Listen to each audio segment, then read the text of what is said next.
It's another wonderful morning from me personally, Mr. Free Spirit, aka Derek. And today we are going to talk about unconscious bias and stereotypes. First of all, what's a bias? A bias is the information that surrounds you and you are aware of it. And on the other hand, a stereotype, these are perceptions that you hold regarding a certain group of people or the belief that you have regarding a group of people. That's all about stereotypes. And today we are going to divide these two things into two categories. And the categories, they are going to be socially and economically, and how they affect us subconsciously. It comes to social impact, is where you have the information preconceived into your mind notionally, where you say that, for example, women are good at nurturing compared to men, or men are good at decision making compared to women. Or when it comes to dress code, men are supposed to be in a certain dress code, and women are supposed to be in a particular dress code. And that's all we have in our society when it comes to unconscious bias, because these are things that we have witnessed for long and they surround us. And we have them. They have been here for long. When it comes to economic, this is where unconscious bias and stereotypes play a big role. Why? Because economic is where all of us depend. And without economic, things can't move forward. And in this situation, you find in like working interviews, you have gone for an interview. First of all, when you reach there, this thing will play a big part and role in it. When we say the impacts of unconscious bias and stereotypes on economic, we are going to state them based on similarity effect, affinity effect, stereotype effect, contrast effect, halo effect, and horn effect. We're going to study these things and see how they affect us economically based on unconscious bias and stereotypes. Let's kick off.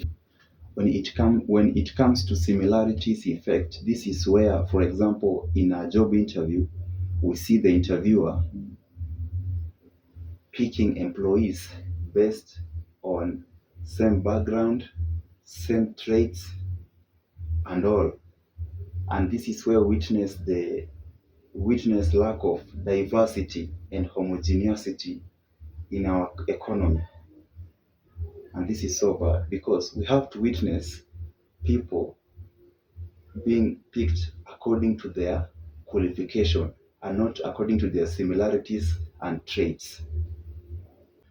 While on the other hand, affinity and similarities effect are the same. Also in affinity effect, we see the same interviewer picking employees based on their similarities, background effect, traits, and there are many things that he observes as long as they comply with similarities that he or she is looking for. And when it comes to halo and horns effect, this is where, for example, in the job interview, the interviewer concentrates on your first perception. Let's say if you display a positive perception, he or she will focus on your positive perception rather than to focus on your qualifications. And when it comes to negative perceptions, he or she, that same interviewer, will focus on your negative traits than looking for your referred qualification for you to be employed. That affects us economically and brings lack of diversity and homogeneity when it comes to economic matters.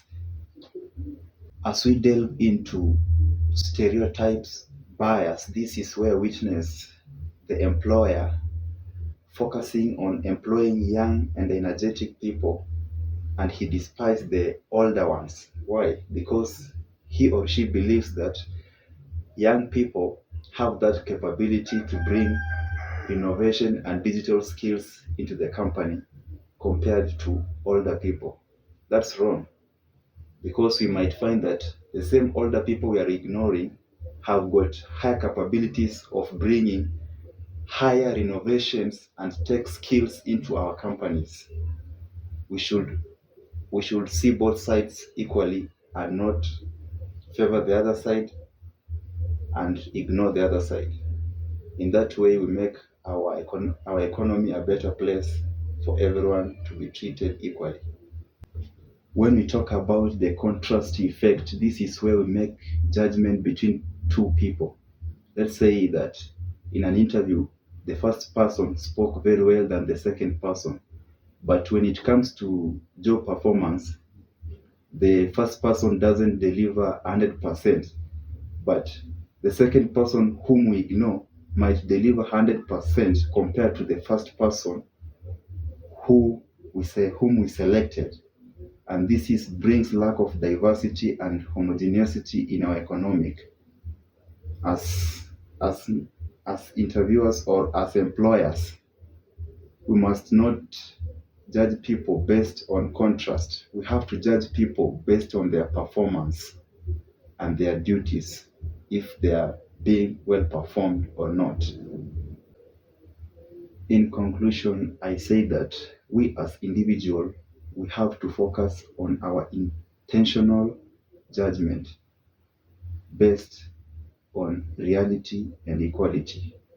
Because when we do things fairly, both parts will benefit and no part will feel that they have been disregarded regardless of their effort that they have made. Thank you very much. See you in our next episode soon that I will be sharing with you people personally. Love you all.